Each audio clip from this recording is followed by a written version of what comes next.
جاهز بقى اللايك بتاعك وشير الفيديو دوت عشان اقول لك قصه كفاح ونجاح لراجل جميل جدا. برغم محاولات كتيره ان هو يقعد ويستمر في المكان الا ان هو قفل. عم شعبان ما عملش زي شباب كتيره قوي ان هي يئست من اول الخطوه، لا الراجل كمل وقال افتح في مكان تاني وان شاء الله هتبقى الدنيا احسن بكتير. فعشان كده بقى روحنا لعم شعبان، راجل كبير ومكافح وجميل جدا ولازم كلنا نروح ندعمه ونشتري منه. ويا مساء الحال يا رب. عم شعبان الاسعار عندك بتبدا من كام؟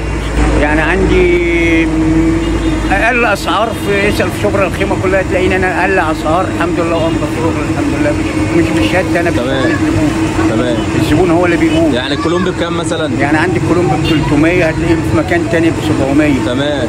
عندي ب 320 و 340 محول. تمام. هتلاقيه في مكان تاني ب 550. سيبك بقى من الفلوس بقى الطعم. وكوبايه القهوه عم شعبان بكام؟ كوبايه القهوه والله لغايه دلوقتي ب 7 جنيه لسه مغليه اول امبارح ب 8 جنيه. ربنا يصلح حالك. طب العنوان كده بقى سريعا كده الناس اللي جايه من على الصفحه. شارع اللي هو مدخل الدكتور ضياء قدام عصير زمزم او صيدليه باقي. تمام. جنب احمد العطار العلاف. جنب احمد العلاف. حبيبي يا عم شعبان. شارع عمليه عثمان. حبيبي يا عم شعبان. حبيبي اي حد جاي من على الصفحه هتروق عليه؟ طبعا اللي هيجي يقول انا جاي لك من على الصفحه ده اكيد يعني. حبيبي يا عم شعبان. عندك انت دماغ ثانيه، دي دماغ ثانيه. ها دماغ ثانيه وعندي ليفل. بس انا دماغ ثانيه يا جدعان وليفل الوحش. حبيبي يا عم شعبان، ربنا يصلح حالك يا رب.